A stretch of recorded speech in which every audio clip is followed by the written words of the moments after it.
Good morning, good afternoon, good evening from whichever part of the world you're from. This is Kavita Ramchand from Life Success Coaching in Mauritius. I am reading the book You Were Born Rich to You. I've been reading it for maybe more than a year now.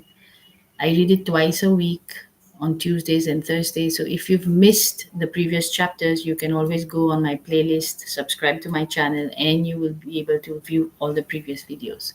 I do it in two languages, in English and in Creole. Creole is the local language of Mauritius. But I'm going to stop doing things in Creole now because it's not getting many views. I'm going to be doing them in English because that's what gets most views. So today I'm describing the chapter 9 again to you. We have started it but we have not finished it. So today is a very interesting subtitle, which is a story, and I love stories. The story is called the name of the story is 333. Very strange name, right? But it has a great message in this story. So let's get started. Okay, I'm just going back because I just read it. The 333 story. So Bob says, this is Bob Proctor who's saying, I was doing a seminar which ran from Thursday night to Sunday at the Deerhurst Lodge, which is a resort approximately 100 miles north of Toronto. On the Friday night, a tornado swept through Barrie, Ontario, a town about 40 miles south of Deerhurst. The tornado killed a dozen people and did millions of dollars worth of damage. On the Sunday night, as I was coming home, I stopped the car when I got to Barrie. I got out on the side of the highway and looked around. It was a mess. Everywhere I looked, there were smashed houses and cars upside down. Cars turned upside down. That same night, another gentleman, Bob Templeton, was driving down the same highway. He and I had never met. However, an idea from my seminar was about to bring us together in a lasting friendship. He stopped to look at the disaster just as I had, only his thoughts were different than my own. Bob was the vice president of Telemedia Communications, a company which owns a string of radio stations in Ontario and Quebec. As he stood there viewing the disaster, he thought there must be something he could do for these people with the radio stations he had. That thought kept returning to his mind all the next day. The following night, another seminar in Toronto. Bob Templeton and Bob Johnson, another vice president from Telemedia, came in and stood at the back of the room. They were evaluating my seminar, trying to decide if I could help their company reach its goals, which I ultimately did. Because of Templeton's influence, I subsequently worked for the entire Canadian broadcasting industry. He loved what I was doing in my seminars because it was in harmony with his way of thinking. Bob Templeton became fascinated with the laws of the universe, particularly the law of polarity, as it is often referred to the law of opposites.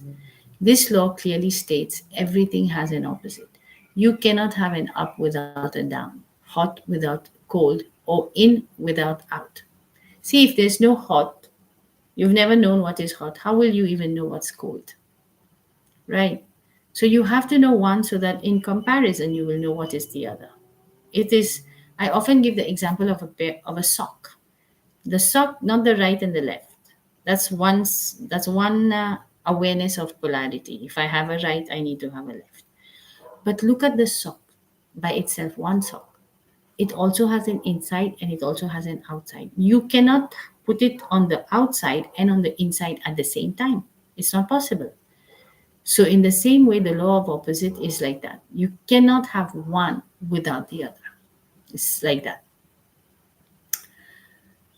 Uh, by the same token, if you can figure out something you want to do cannot be done, by law, you must be able to figure out how it can be done.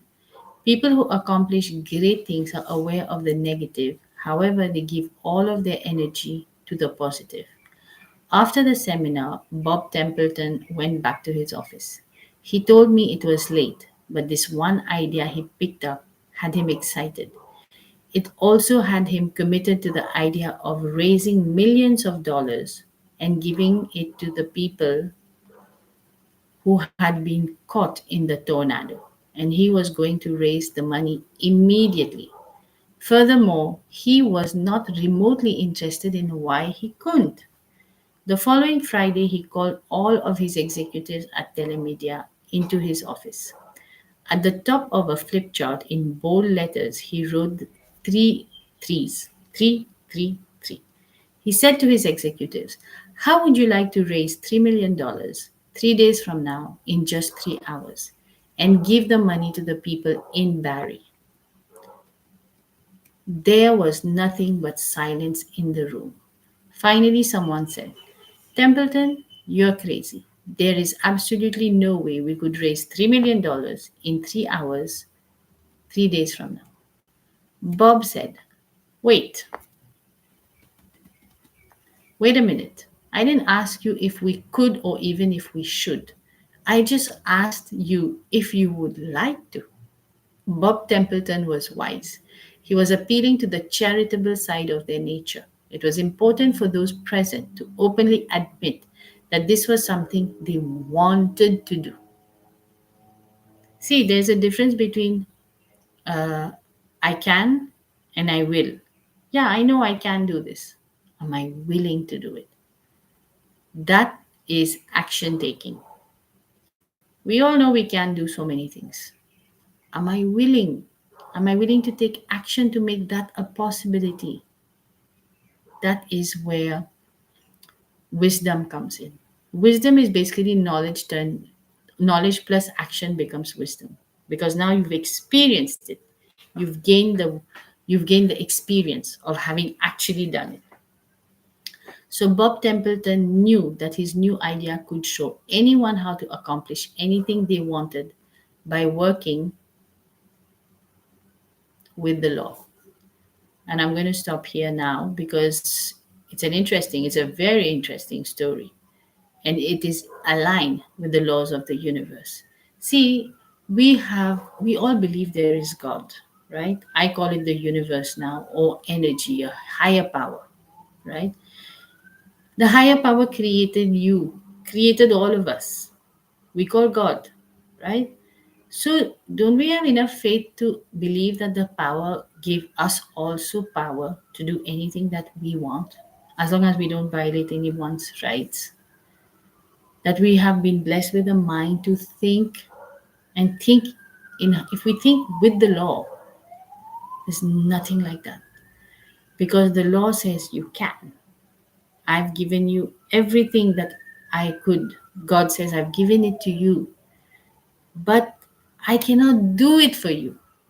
I've given you the same power I have, so you do it now. And that's all the tests of your life. Means you have to do what you say you're going to do.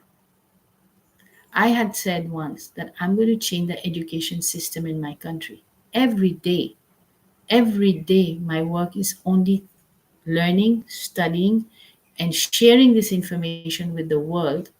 Because if I can influence even one person with an idea, that's like, for me, that's like a big thing.